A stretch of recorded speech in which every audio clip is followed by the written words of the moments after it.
मतलब आपने बहुत सारी चीज़ें मेंशन कर दी, सब चीज़ें शायद आपने एक्सप्लोर कर ली, लेकिन freelancing that is something which you haven't explored I think. Yes, I haven't explored it.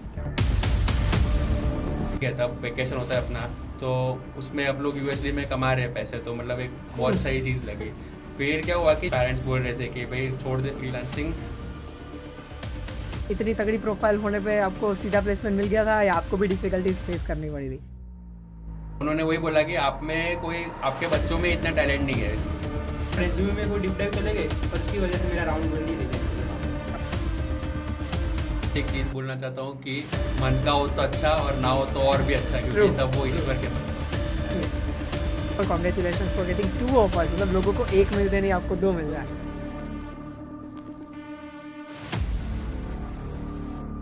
Welcome to perspective where you will be sharing your perspective. आज हमारे साथ है आगम और ध्वनित। कॉलेज में जाते ही आपके पास बहुत सारे ऑप्शंस होते हैं। आप कोडिंग करो, डीएसए करो, कंप्यूटिव प्रोग्रामिंग करो, हैकाथन करो, पता नहीं क्या क्या चीज़ें होती है। तो स्टूडेंट को फोकस किस पे करना चाहिए? Okay, so first of all, Krish, thanks for inviting us. Like honestly speaking, college में बहुत सारी चीज़ें होती है करने के लिए। मतलब आपको कोई भी चीज़ किसी एक डायरेक्शन में फोकस करना होगा, राइट? तो वो फाइंड करने के लिए आपको पहले सारी चीज़ें करनी होगी। सो जैसे मैंने भी सारी चीज़ें ट्राई कर ली, जैसे सीपी था, फिर डीएसए था, फिर मल्टीपल जगह एज अ हैकेथॉन फाइनलिस्ट गया, फिर डेवलपमेंट भी मतलब अच्छा वाला कर लिया, ये सब था, राइट? तो मतलब मेरा फोकस क्या था कि मुझे पसंद आई एल्गोरिथम्स, कि मुझे डीएसए और सीपीए में बहुत आगे बढ़ना है। सो यू चोज दैट, मतलब आपने ये सब चीज़ें फर्स्ट ईयर से ही करना चालू कर दिया था? लाइक कैसा मतलब क्या होता है कि आप कॉन्टेक्ट्स अच्छे रखो। जैसे मेरे सीनियर्स के साथ बहुत अच्छे कॉन्टेक्ट्स थे, तो मैं सीनियर्स हर बार पूछते रहता था कि क्या करना चाहिए भैया, बता दो, दीदी क्या करना चाहिए, आप कहाँ पे फॉल डाउन किए, आपने ये चीज़ें क्यों की, ये क्यों नहीं की, वो सब मतलब U A contacts. Scholar in your school, right? हाँ, like It seems, it seems. Okay. So any specific experience you want to share, like anything, it can be यार hackathon हो सकता है, कुछ भी। ओके, सो लाइक मैं as a multiple जगह hackathon finalist गया हूँ, लेकिन सबसे अच्छा मुझे जो लगा एक्सपीरियंस, मेरा एक्सपीरियंस था वो ईवाई में था। Okay. उनकी टैकेथॉन 5.2 थी, वह एज अ बेंगलोर में हम लोग फाइनलिस्ट गए थे, मैं और मेरा एक दोस्त, राइट? तो उसमें मतलब क्या होता है कि आप हैकेथॉन्स को ऐसा मत देखो कि हाँ मुझे प्राइज मनी मिलेगी, मुझे यहाँ पे मतलब एक अवार्ड मिल गया, मेरा एक वो हो गया, नहीं, वैसा नहीं होता। हैकेथॉन्स में क्या होता है कि आपके कॉन्टेक्ट्स बढ़ते हैं, जैसे हम आगे भी शेयर करूंगा मैं कि कैसे कॉन्टेक्ट के थ्रू आप इंटर्नशिप, मल्टीपल इंटर्नशिप क्रैक कर सकते हो। Okay. So this hackathon was remote और आपको on the spot जाके नहीं, वहाँ पे मुझे solve हम करना लोग को वहाँ पे बुलाया गया था। All things are sponsored by EY only. है? Okay. So उसके मतलब कितने राउंड्स थे, क्या था सीन? लाइक हैकेथॉन में क्या था कि first of all there I think so 4 to 5 rounds थे, वो सब रिमोट्स थे। Okay. और वो रिमोट राउंड में कैसा था कि आप सबसे पहले 2-3 राउंड था कि आप पीपीटी अपलोड करो, आपके आइडिया शेयर करो। मतलब फर्स्ट पार्ट आइडियाथॉन लाइक था। मतलब आपको 4-5 अलग-अलग आइडिया सबमिट करने हैं, उनमें से जो उनको हाँ, पसंद आएगा। यस, उनमें से जो उनको पसंद आएगा, फिर मतलब वो आपको देंगे कि आपको ये मतलब चीज़ें बनानी है। फिर आप थोड़ा उसका यूआई बना के दे दो, जैसे फ्रेमवर्क्स हो गए उसके, Yeah. वो सारा बना के दे दो। Yeah. And then after that the round was कि आप थोड़ा एक डमी मतलब डमी टाइप आप कुछ डिज़ाइन कर लो और उनको प्रेजेंट करो। अगर उनको आइडिया अच्छा लगेगा तो वो एज अ फाइनलिस्ट आपको सिलेक्ट करेंगे। So what was your problem statement or idea which got you selected? Okay, so हमने क्या किया था, हमने एआई के थ्रू एक कॉलेज हैंडल करने का पूरा एक सॉफ्टवेयर टाइप बना दिया था। मतलब पूरी एक वेबसाइट थी उसकी, Okay. कि आप सिर्फ एआई के थ्रू आप पूरी एज अ कॉलेज चला सकते हो, वैसा काइंड ऑफ बोल सकते हो। जैसे कोई एक बच्चा है, उसने जस्ट 10th और 12th पास आउट किया है, अब उसके पास आगे मतलब पैसे ही नहीं है कि टू परस्यू दी बीटेक और एनी अदर थिंग। Yeah. लेकिन हाँ, उसको इंटरेस्ट है कोई पर्टिकुलर डोमेन में और उसको वो कोर्स सीखना है और उसको वो कोर्स से लेके डायरेक्ट उसको जॉब तक जाना है। लेकिन उसके पास इतने सारे पैसे नहीं है कि वो मतलब कोई एक स्पेसिफिक कोर्स है वो कुछ कर पाए। तो हमारा पर्सपेक्टिव था कि आप मतलब हमारे वहाँ पे एनरोल करो, आपका पर्सनलाइज मतलब आपको जो पसंद आ रहा है, आपकी पर्सनलाइजेशन के रिगार्डिंग एक कोर्स क्रिएट होगा। उसमें वीडियोस हो गए मल्टीपल, देन यूट्यूब्स के वीडियोस थे, मल्टीपल जगह के उसकी ब्लॉग्स की लिंक्स थी, आप वो पढ़ो, फिर आप ही अपने रेज्यूमे के बेसिस पे आप एक जॉब फाइंड करो। अगर वो और उस प्लेटफॉर्म से ही जॉब सर्च हो जाएगी। हाँ, यस, मतलब उस प्लेटफॉर्म से ही, मतलब जितनी भी जैसे लिंक्डइन होता है, Okay. इंडीड होता है, वो सारी जगह पे हम डेटा स्क्रैप करके यहाँ पे दिखाते थे। Okay. और वो डायरेक्ट उसके रेज्यूमे के हिसाब से ही उसको जॉब्स दिखाते थे। Oh, I see. That's wonderful. So technically अगर हम डेप्थ में जाए तो आपने थर्ड पार्टी एपीआई ही यूज करी होंगी। हाँ, ये third party APIs and multiple LLMs, Okay. इसके थ्रू मतलब मल्टीपल एलएलएम्स कॉल होंगे। तो मतलब मल्टीपल एलएलएम्स जैसे कहाँ कॉल हो रहे थे, जैसे मैं आपको एक स्पेसिफिक एग्जांपल देता हूँ। जैसे उसका कोर्स का था कि मुझे ये पर्टिकुलर मैं आपको मतलब ये पर्टिकुलर आपको पीडीएफ दूंगा और उसके बेसिस पे आपको मतलब मुझे इवेल्युएट करना है।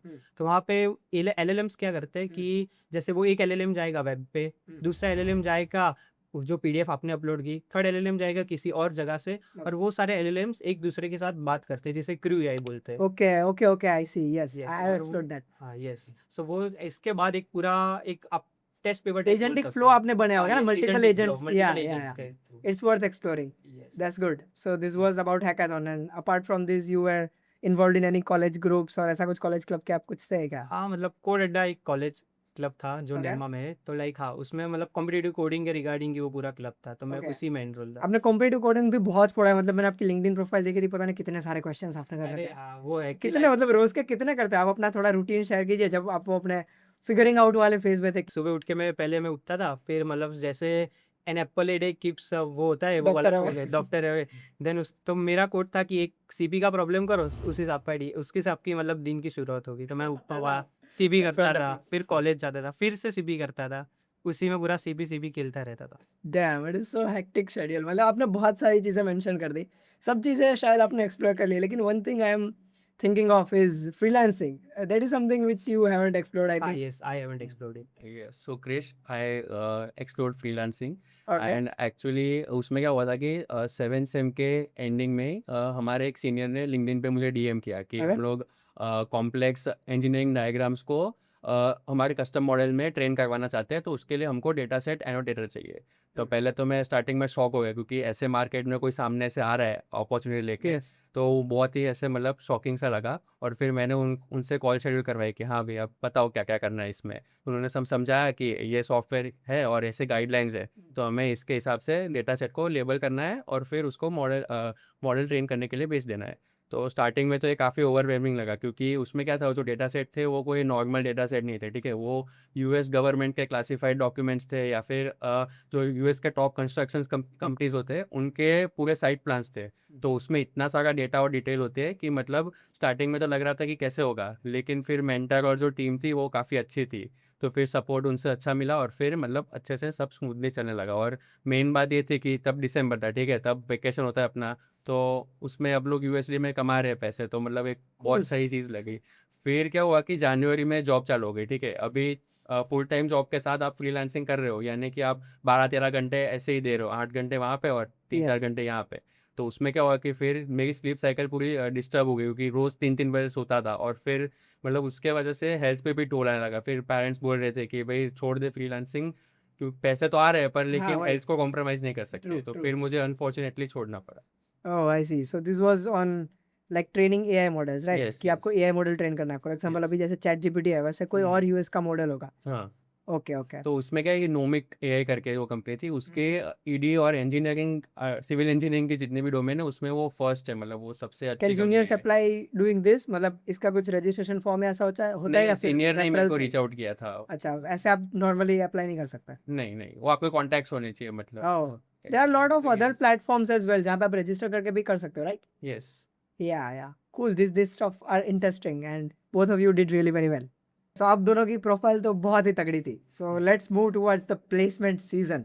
तो वहाँ पे मतलब आपको क्या, इतनी तगड़ी प्रोफाइल होने पे आपको सीधा प्लेसमेंट मिल गया था या आपको भी डिफिकल्टीज फेस करनी पड़ी थी? सो एक्चुअली हर एक कैंडिडेट को कोई भी प्लेसमेंट सीजन में काफ़ी डिफिकल्टीज फेस करनी पड़ती है। आगे। और मैं एक किस्सा शेयर करना चाहता हूँ। तो उसमें क्या हुआ था, एक कंसल्टिंग कंपनी आई थी, वो पुणे में 15 एलपीए दे रही थी। तो ओरेकल में रिजेक्ट होने के बाद अब लगा कि भाई अब इसमें तो करना ही करना है, ठीक है। और वो कंसल्टिंग कंपनी थी, तो मतलब एक नया रोल था जैसे किसी को पता नहीं होता उसके बारे में। तो उसमें क्या हुआ, पीपीटी ऑडिटोरियम में रखी थी और फिर ऑडिटोरियम में वहीं पे उन्होंने पेन पेपर वही ले लिया अचानक, Okay. सरप्राइज। तो सरप्राइज, हाँ इट वाज हाँ, सरप्राइज हो गए। कूल। तो उसमें क्या हुआ, 45 एमसीक्यूज थे 45 मिनट्स में, और वो नॉर्मल क्वेश्चंस नहीं थे, वो पूरा जेई का ही मैथ्स डाल दिया था उन्होंने, और एप्टीट्यूड भी था। You guys were unaware from this fact, मतलब उन्होंने हाँ। पहले कुछ डिस्क्लोज नहीं किया था कि नहीं आपका ऐसा नहीं, कुछ डिस्क्लोज नहीं किया था, वहीं पे Sounds सरप्राइज ले interesting. लिया हुआ है।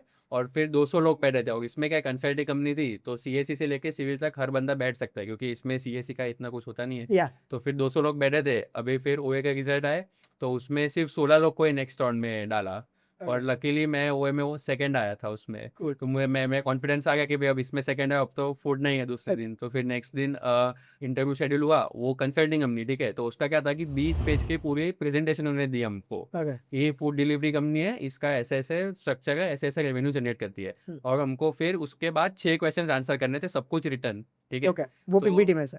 हाँ, पीपीटी में से। तो उसमें क्या था कि ऐसा पूछा कि जैसे एक कंपनी दे गोल्ड सब्सक्रिप्शन दे रही है, तो अगर उसने गोल्ड की जगह प्लेटिनम या फिर डायमंड सब्सक्रिप्शन इंट्रोड्यूस किया, तो शॉर्ट टर्म और लॉन्ग टर्म रेवेन्यू पे उसका क्या इम्पैक्ट हो सकता है, उनको प्रूव करना था पूरा Okay. मैथ्स करके। और उसमें इतने सारे फैक्टर्स दिए थे, फिक्स्ड कॉस्ट, वेरिएबल कॉस्ट, और बहुत ही ज़्यादा मैथ्स था मतलब उसमें। How much time way you allocated, मतलब एक एक घंटा घंटे में 6 क्वेश्चंस करने तुम्हें एक होते घंटे हैं। में पूरा पढ़ना भी है और हाँ, सब करना है, सब करना है। Okay. तो उसमें और फिर ऐसे भी बहुत हाई लेवल क्वेश्चन थे, जैसे कि 5 किलोमीटर के रेडियस है, ठीक है, उसमें इन्होंने डिलीवरी वेंडर्स को चेंज कर दिया, वेयर हाउस चेंज कर दिए, ऐसा कुछ कर दिया, तो फिर उसका कंपनी के रेवेन्यू पे क्या इम्पैक्ट होगा। Okay. और एक घंटे में से करने थे, तो ऑनेस्टली मैं बताऊँ तो मेरे 3 साढ़े 3 ही बने थे।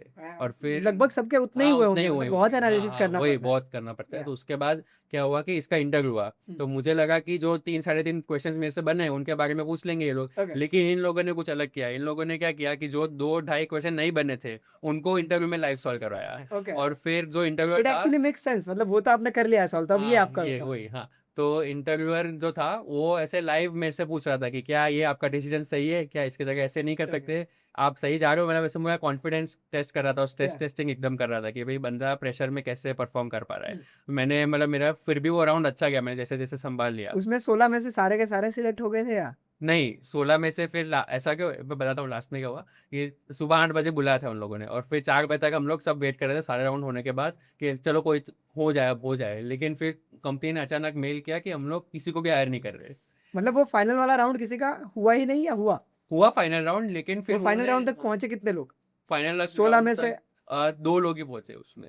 And you were one of them? हाँ, बाप रे, और फिर किसी को फिर सिलेक्ट किसी को नहीं नहीं किया? लिया। उन्होंने वही बोला कि आप में कोई, आपके बच्चों में इतना टैलेंट नहीं है, कॉलेज को ऐसा मेल किया। तो वैसे बहुत ज़्यादा शॉकिंग लगा कि भाई इतना हार्ड लेवल का एक तो आपने ओए रखा, उसके बाद उससे भी ज़्यादा हार्ड लेवल के इंटरव्यू रखे, और और आपने फिर फिल्टर आप, आउट भी किए बच्चे, हाँ मतलब वही 200 में से? वही नहीं, तो मुझे लग रहा है कि बिजनेस रिक्वायरमेंट ही नहीं होगी वहाँ पे। हाँ वही, इसमें क्या होता है कि जैसे बिजनेस रिक्वायरमेंट्स है कंपनी के, वो डायनामिक होते हैं, वो आज उनको बंदे चाहिए लेकिन कल नहीं चाहिए। अब वो ऐसे मुंह पे तो नहीं बोल सकते कि हमको नहीं चाहिए लोग, तो फिर मतलब लेकिन फिर आओ ही मत ना कैंपस में। हाँ, वही हाँ, कैंपस वही। में ही मत आओ अगर आपकी बिजनेस रिक्वायरमेंट ही नहीं है, लेकिन फिर फिर आप इतना टाइम क्यों वेस्ट कर रहे हो बच्चों का। उसमें क्या होता है कि कॉन्ट्रैक्ट्स होते हैं ओह, कंपनी के yes, कॉलेज yes, के yes. साथ, कि भाई अगर कॉन्ट्रैक्ट साइन किया तो आपको आना तो पड़ेगा ही। यस, अच्छा, इस कॉलेज वालों को भी तो दिखा ना कि हाँ, वही। Okay, that might be the case. इसीलिए तो फिर उसके वजह से अब किसी को हायरिंग नहीं हुआ और सारा ब्लेम हम पे डाल दिया। और फिर ऐसा एक बार नहीं हुआ, ऐसा दूसरी बार भी हुआ। ओके, एक वन और- मोर कंपनी? हाँ, वन मोर कंपनी। उसमें क्या हुआ कि एक कंपनी आई थी यहीं पे 12 LP दे रही थी, तो Okay. उसमें क्या हुआ था कि फर्स्ट राउंड रिज्यूम शॉर्टलिस्टिंग था। तो उसमें उनको ऐसे बनने चाहिए थे जिनका डेवलपमेंट बहुत अच्छा हो। तो 25 लोग सिलेक्ट किए थे बहुत सारों में से, और फिर उन 25 लोग का सबका बैक एंड राउंड रखा, और वो राउंड था 3 घंटे का। 3 घंटे और- मतलब उनके सामने, इंटरव्यू के सामने हाँ, बैठ के आपको इंटरव्यू के कोडिंग करनी है, हाँ, स्क्रीन पूरा शेयर लाइव कोडिंग करनी है। उसमें गूगल डॉक शेयर किया, उसमें 6 बैकएंड APIs बनानी थी, और वो बहुत ही हार्ड लेवल के क्वेश्चंस थे। दैट वो वेयर हाउस वाला ना? हाँ, I was warehouse also वाला, in हाँ that. वही। वो Yeah. उसमें फिर अगर प्रॉब्लम स्टेटमेंट याद है तो यू कैन शेयर। एक्चुअली इतना याद नहीं है क्योंकि उसमें बहुत ज़्यादा नेस्टेड स्कीमा और मुझे थोड़ा याद Yeah. है, लाइक उसमें प्रॉब्लम स्टेटमेंट क्या था कि एक वेयर हाउसिंग है, हम्म। तो मतलब वहाँ पे मल्टीपल सेल्स लगे हैं, मतलब मल्टीपल टेबल्स और वो सब है। अगर और फिर वो मल्टीपल सेल्स में डिफरेंट डिफरेंट मतलब लाइक बॉक्सेस है, तो अब आपको आपके पास कुछ आइटम्स है, तो वो आइटम्स को आप ऑप्टिमली कैसे वो वहाँ पे आप अरेंज करोगे, उसके लिए आपको पूरा बैकएंड डिजाइन करना है। और वो भी मल्टीपल एपीआईज थी वहाँ पे लाइव उनके सामने। और उनके सामने AI was allowed or- not not allowed. Okay. आप सिर्फ पूरा गूगल पे सिंटैक्स सर्च कर सकते हो, और कुछ नहीं। सो यू डिड दैट, 6 के हाँ। 6 आपने लिख दिए? नहीं, उसमें फिर 3 साढ़े 3 ही लिख पाए, और फिर आगे 10 लोग को भेजा। उसमें मतलब मैं तो नहीं था ओह। क्योंकि मतलब बहुत ही मेरे को हार्ड लगा था। या और फिर वो 10 लोग को ऑफलाइन ऑफिस राउंड में बुलाया था। ओके। और उसमें क्या हुआ कि उन 10 लोग के भी हार्ड क्वेश्चंस पूछे, सिस्टम डिजाइन थोड़ा बहुत पूछ लिया और ये सब पूछ लिया। फिर लास्ट में वो 10 में से भी किसी को भी नहीं लिया, और फिर उनका वापस फिर उन like I like to mention that वो सेम कंपनी दूसरी कॉलेज में गई, लेकिन उन्होंने आई थिंक सो सिर्फ एक ही बंदा हायर किया, और आई थिंक सो कि अहमदाबाद में वो वही कॉलेज में गई और वहीं से एक बंदा हायर हुआ है। ओह आई सी। तो यहाँ पे मतलब रिक्वायरमेंट में भी ऐसा होगा कि जैसे बजट होता है उनका, कि अगर अच्छी कॉलेज से हायर कर रहे हैं तो उनको ज्यादा पैकेज ऑफर करना पड़ेगा। अगर सेम टैलेंट मुझे दूसरे कॉलेज से मिल रहा है तो मैं वहां से कम पैसे में क्यों ना उसको हायर करूँ। So that might be the case, हमारे कॉलेज से नहीं किसी को हायर किया होगा। So it was very tough time for him, मतलब 2 कंपनी से ऐसे रिजेक्ट होना। सो ये तो हो गई इसकी स्ट्रगल। आपने भी कुछ ऐसा स्पेसिफिक स्ट्रगल किया है तो यू कैन शेयर दैट। कि स्ट्रगल्स तो बहुत किए, उसमें से एक इंसिडेंट शेयर करता हूँ। जैसे लाइक मतलब बहुत स्टार्टिंग में एक कंपनी आई थी, तो तो मतलब उसका फोकस क्या था कि बहुत फोकस उसका पूरा रेज्यूमे पर था। ओके, और मैंने क्या था, मैंने मल्टीपल रेज्यूमेस बना के रखे थे, मतलब बहुत सारे रेज्यूमेस बनाए थे डिफरेंट डिफरेंट जगह के लिए। ऑफ जैसे कोर्स आपने इतनी सारी चीजें एक्सप्लोर की है तो वही, इतने सारे कि मैं रेज्यूमे ये कुछ रेज्यूमे में ये चीज़ें डाल दी एक्स्ट्रा, कुछ रेज्यूमे में ये चीज़ें डाल दी। तो उसमें के वो इंसिडेंट ये था कि उसके फर्स्ट राउंड में पूरा रेज्यूमे राउंड था वो, उसमें कुछ वो नहीं, उसमें उन लोगों के पास मेरा पूरा रेज्यूमे था, और उन लोगों ने लाइन बाय लाइन मेरा रेज्यूमे पढ़ा। जैसे मैंने कहीं मेंशन किया है कि मैंने जावा किया है, राइट। अब हमारा क्या होता है कि हमने उप्स जावा में की, तो मैंने तो लिख दिया चलो मैंने जावा किया है, लेकिन मैंने इन डिप जावा नहीं किया था। ओके, इतने अच्छे तरीके से मैंने पूरा डिप डाउन नहीं किया था जावा में। तो उन लोगों ने पूरे जावा के एकदम लो लेवल क्वेश्चंस पूरे पूछ लिए कि स्ट्रिंग कंपैरिजंस क्या होते हैं जावा में, बहुत सारी चीज़ें, मतलब बेसिक्स क्वेश्चन सारे पूछ लिए, और उनमें से हार्डली मैं मतलब 1 या 2 के ही आंसर दे पाया। और सेम था कि हमने कोई कोर्स लेके लगा था क्लाउड कंप्यूटिंग का, हमारी कॉलेज से करवाया था, तो वो भी मैंने मेंशन किया था। तो उन लोगों ने उसके भी अंदर डीप डाइव कर दिया, आपने ये कोर्स में ये कैसे किया, ये कोर्स में आपने वहाँ पे AWS में जाके इम्प्लीमेंट कैसे किया। और हमने किया था शायद 5-6 महीने पहले, हाँ, उसका याद तो भी नहीं मतलब होता। याद भी नहीं होता कि मैंने मतलब एग्जैक्टली उसमें क्या किया था। यस, तो वो बेसिस में पूरा रेज्यूमे में वो डीप डाइव चले गए, और उसकी वजह से मेरा राउंड 1 ही रिजेक्ट हो गया वहाँ पे। मतलब मैं ये कहना चाहता हूँ कि आप रेज्यूमे में उतना ही रखो जितना आपने जेन्युइनली वहाँ पे डीप डाइव किया हो। जैसे मैंने डीएसए किया सीपीबी में, लेकिन क्या आपने सिर्फ सीपीबी एसटीएल करके छोड़ दिया, आपने उसमें कुछ नहीं किया, तो सीपीबी मेंशन नहीं करो, मेरा ये मतलब मानना है। जैसे मैंने बोला कि उप्स मैंने जावा में किया था, बस मैंने उसके रिगार्डिंग जावा लिख दिया, लेकिन इन लोगों ने पूरा लो या तो लेवल लिखना था, आप स्पेसिफाई करके लिखो कि मैंने जावा में बस उप्स किया हुआ, हाँ यस, जावा में आप मेंशन करो कि हाँ मैंने उप्स किया है, और वो भी जावा में ही, मतलब जावा में सिर्फ उप्स ही उप्स किया आता है, है। उसके ओके, रिगार्डिंग मैंने इतना डीप डाइव नहीं किया है। मतलब मल्टीपल रेज्यूमे आप बना सकते हो, बस उतना ही लिखो जितना जस्टिफाइबल हो। जस्टिफाइबल हो, आप Okay. खुद को वहाँ पे मतलब आधा या 1 घंटा उनके साथ अपने खुद के रेज्यूमे में आप कोई भी क्वेश्चंस कर सकते कर सकते हो, ट्रू। एंड एनी स्पेसिफिक, जैसे इन्होंने एक लेसन दिया कि आपको ऐसा करना है, आप कुछ ऐसा शेयर करना चाहोगे? हाँ, तो एक्चुअली ये जो इंसिडेंट मैं बताना चाह रहा हूँ वो मेरे लाइफ का one of the most disappointing और मतलब शॉकिंग जो ऐसी इंसिडेंट हुआ है। उसमें क्या हुआ था कि अभी प्लेसमेंट सीजन एकदम पीक पे चला गया था, ठीक है। अभी मतलब वो करो या मरो वाली बात आ गई थी कि भाई Yeah. इसमें हुआ तो हुआ, वरना फिर मज़ा नहीं आएगा मतलब कंपनी Yeah. में। तो एक ट्रेडिंग कंपनी आई थी गिफ्ट सिटी में ही, और वो 15 पे दे रही, ठीक है। Okay. तो मेरे को लगा अब इसमें तो करना ही पड़ेगा क्योंकि कोई ऑप्शन है ही नहीं। तो जनरली जो HFTs और ट्रेडिंग कंपनीज होती है उनके CGPA कट ऑफ काफ़ी हाई होते हैं, जैसे 8.5 या फिर 9 तो चाहिए ही। तो ये कंपनी का भी 8.5 था CGPA कट ऑफ। तो इसलिए उसके वजह से सिर्फ 80 लोग ही बैठ सके थे, रिज्यूम भेज सके। तो पहला राउंड रिज्यूम स्क्रीनिंग राउंड था, तो उसमें 22 लोग को सिलेक्ट किया था फॉर फर्दर इंटरव्यूज़, और मैं उसमें सिलेक्ट हुआ। फिर 2 टेक्निकल राउंड्स थे, ठीक है। तो फर्स्ट टेक्निकल राउंड में भी DS कोर्स, TSA कोर्स ये सब पूछा, मैंने DSA भी सॉल्व कर लिया और कोर्स भी अच्छे से बता दिया, और पॉजिटिव फीडबैक मिला। और फिर दूसरे दिन मेरा राउंड सबसे पहले शेड्यूल कर लिया इन लोगों ने, और फिर उसमें भी DSA और कोर्स सेम ही पूछा, वो भी सॉल्व कर लिया और पॉजिटिव फीडबैक मिला। तो मुझे लगा अब तो हो ही जाएगा मेरा, क्योंकि अब तो कुछ ऐसा कोई प्रॉब्लम आ नहीं रहा है, फाइनल राउंड था ना ये वाला? हाँ वही फाइनल राउंड था। लेकिन फिर क्या हुआ कि जैसे मेरे दोनों राउंड सबसे पहले हो गए, तो फिर मेरे जो दूसरे दोस्त थे वो लोग पूछने लगे कि भाई क्या पूछा क्या पूछा क्या ये पूछा। कंसल्टिंग और इस टाइप की कंपनीज में ऐसा होता है कि सेम क्वेश्चन ही ये सबको पूछते हैं, ऐसा ही कुछ होता है ना? हाँ मतलब अगर कुछ पजल टाइप का ऐसा हो गया। हाँ ऐसा भी था। और उसमें दूसरा क्या था कि मेरे जो दोस्त था ना उसके दोनों राउंड में मेरे जो इंटरव्यू थे वही उसके भी इंटरव्यू सेम। तो अगर इंटरव्यू अगर सेम होगा ना तो फिर वो सेम ही क्वेश्चन पूछेगा 90% ऑफ द केसेस में। वंडरफुल। तो वो ऑब्वियसली मेरे से ज़्यादा प्रिपेयर्ड होगा क्योंकि उसने वो रट उसके के बाद गया पता है है। क्वेश्चन, हाँ, पता है हाँ। उसको। तो इसलिए फिर उसके राउंड हुए, तब फिर लास्ट में जब रिजल्ट आया तो फिर वो सिलेक्ट हो गया और मैं रह गया। तो मुझे इतना डिसअपॉइंटिंग लगा कि भाई क्या हो रहा है, हो ही नहीं रहा है प्लेसमेंट, कितना मेहनत कर रहा हूँ कुछ मिल ही नहीं रहा है। तो इससे ये सीख मिली कि भाई पहले अपने आप को सॉर्ट करो, फिर ये सब दूसरों की हेल्प करो, क्योंकि फिर दूसरों की लाइफ सॉर्ट। हाँ वही, क्योंकि पहले ये सब हेल्प करने जाओगे फिर लास्ट में कुछ मिलेगा ही नहीं, क्योंकि कोई so it was insightful incident. लेकिन यहाँ पे मेरा थोड़ा एक अलग परसेप्शन है। देखो, अगर आप उसको आंसर नहीं बताते, ठीक है, तो आप तो वैसे ही सिलेक्ट नहीं होने वाले थे, तो इससे बेटर आप बता दो उसको। मतलब वो एक बंदा सिलेक्ट होगा तो अगली कंपनी में एक कम मिलेगा आपको।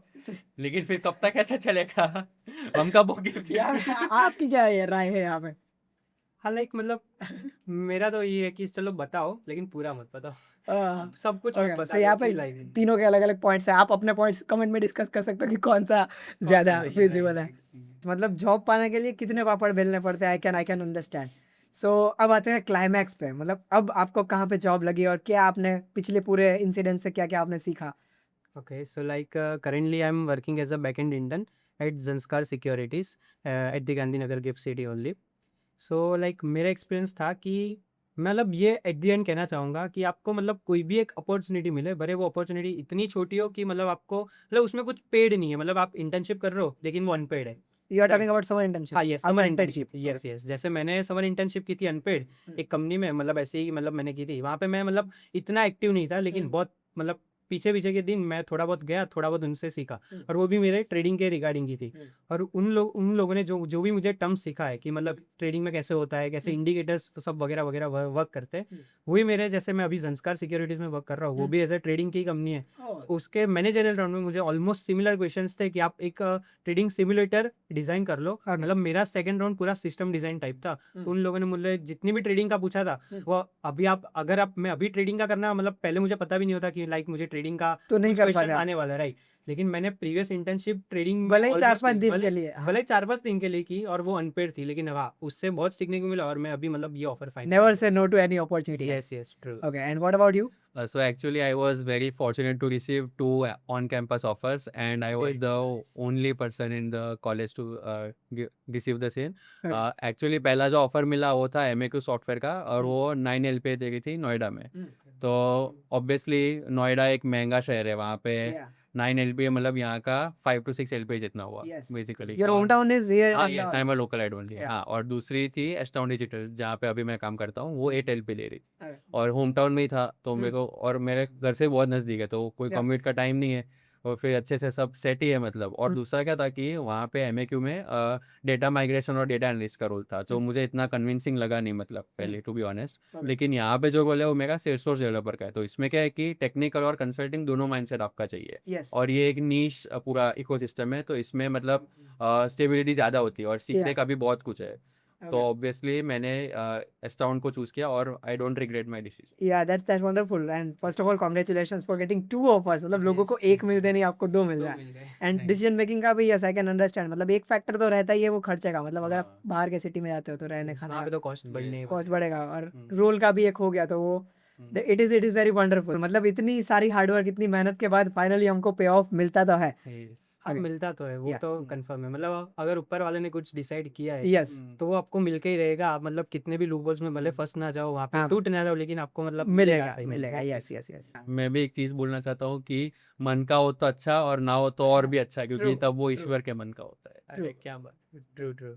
Okay, so now we will do a rapid fire session. मैं आपको क्वेश्चन पूछूंगा, आपके दिमाग में उस पॉइंट पे जो आंसर आता है आपको वही आंसर देना, और इसमें ऐसा नहीं चलेगा कि it depends, both of them I will choose. Okay, you have to choose only one option, ठीक है?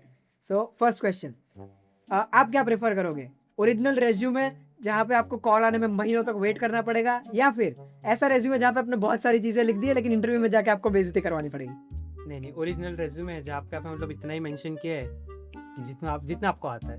मेरा दूसरा फेक वाला रिज्यूमे क्या कि उसके वजह से क्या होगा कि बहुत सारी जगह रिजेक्ट होंगे, तो अपने आप अपने को पता चल जाएगा कि भाई अब क्या नहीं करना है नेक्स्ट, तो एटलीस्ट इंटरव्यू एक्सपीरियंस रहेगा। Cool.